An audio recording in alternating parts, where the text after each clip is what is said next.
Hi, welcome to the Market Alert for Friday, the 8th of April 2022. So stocks and oil dump and pump as yield curve uninverts.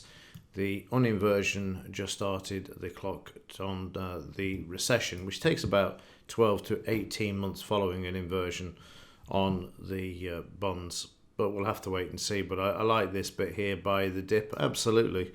They're not letting this market go down yet. They've got plenty of time to keep it on the highs. Despite shocking consumer credit numbers, credit card debt soars with saving loans gone. The consumer is trapped out just in time for the recession. Of course, it's the loop, isn't it? Just to help things on the inflation front, coal miners surge after Europe backs Russian coal embargo, assuring much higher coal prices.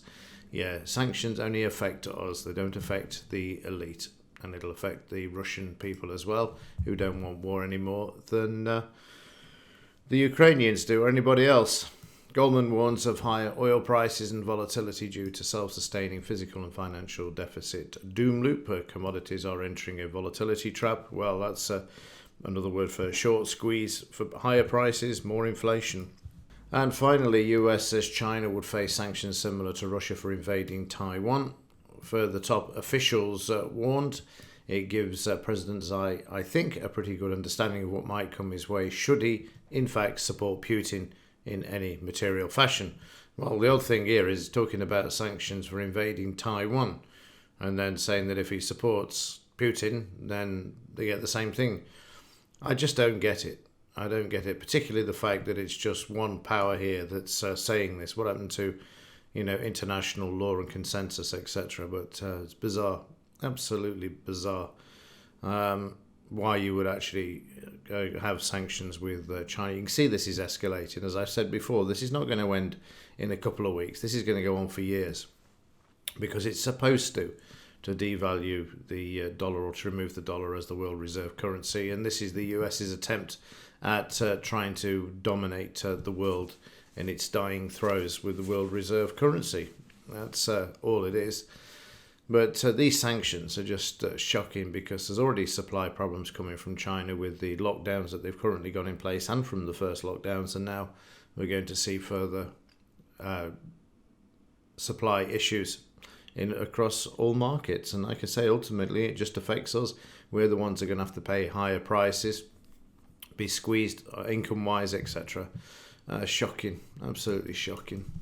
No economic news today, so the market's going to make its own direction. Depends whether we get another ceasefire. Notice they turned up again yesterday. Absolute BS. It's just put out to bring the market back up or to take stops out, and then the market reverts back to the mean. Meanwhile, gold and silver ratio is actually dropping. Silver is being allowed to move up on the overnight market, which we'll see in just a moment. Meanwhile, in the Dow, we can see that yesterday the market moved lower, but found support, well, with the help of the plunge protection team, and managed to move back to the upside. At the moment, we've got the market back above the 50 bar and the 20 bar moving average with targets for the upside. There's no reason why they shouldn't move up today, given the market the bond market's no longer inverted and there's no economic news, and it's already discounted the war.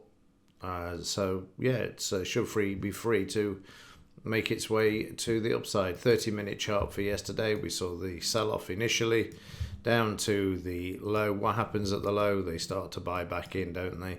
And that's exactly what happened. And then the plunge protection team assisted the upside move before the close, bringing the market back to the previous day's high there. And the previous day's high is also obviously used for today. So any up move is going to require a break through this high along the way, taking out the 200 MA in the 30-minute chart. Markets above the 55 and the 20 at the moment.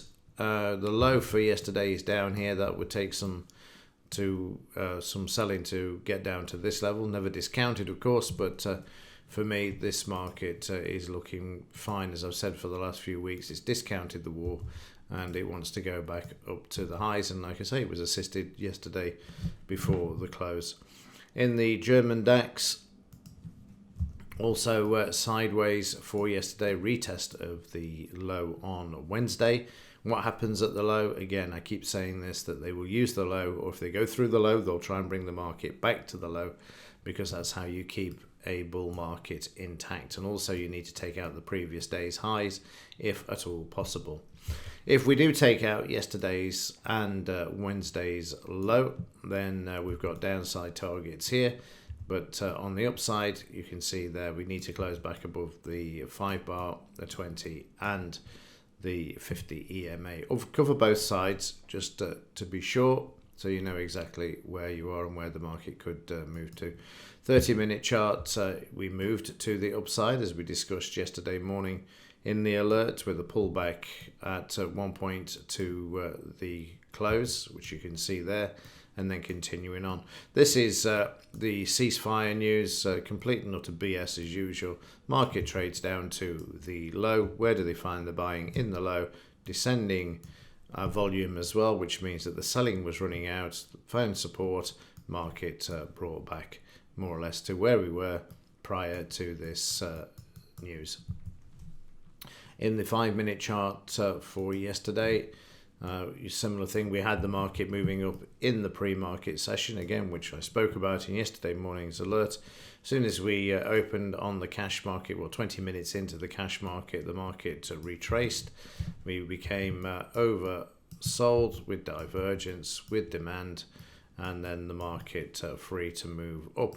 It was trading sideways until we had this release of the potential ceasefire, or propaganda as I prefer to call it. The market moved up, stayed there, and then I sold the market because it's a classic buy the news, sell the rumor, and that's all they are. They are rumors.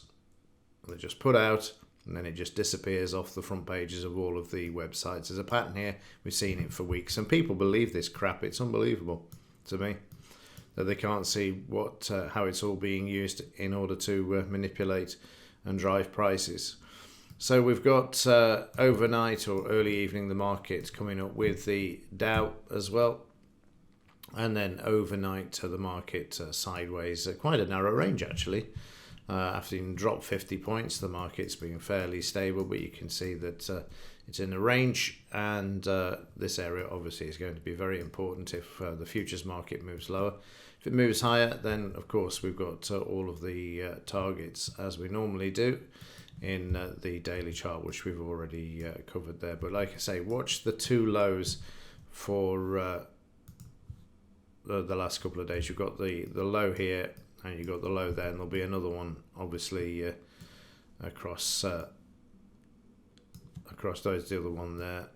So watch these two lows if the market does move to the downside, because it's going to be, there it is there, you can see there, and there you'll have a major support area here to pick the market up from, to attempt to bring it back. You may get a shakeout first to get people to go short. And like I say, you've got that double bottom area, very powerful area, and then bring the market back. In the currencies, a very quiet week for these, as you can see, sideways for the last few days in the yen. Same in the 30-minute, just a very short range up and down as the markets had a slow news week. No CPI, no non-farm payrolls. We had the FOMC on Wednesday, but not like the usual FOMC where they change or discuss increasing or decreasing rates. Just a report on the previous FOMC minutes. So you can see there, range bound for the yen, same for the pound. It's just become sideways to lower in a narrow sideways range as well. Needs to hold at the 89. If it doesn't, then we'll go down and retest this low. In the 30-minute pound, you can see how quiet it is. Just a 50-point range for yesterday. Really quiet overnight, not doing a lot at all. And then finally in the metals, well, miracles do happen. The silver market allowed to move up yesterday and allowed to move up overnight at the moment.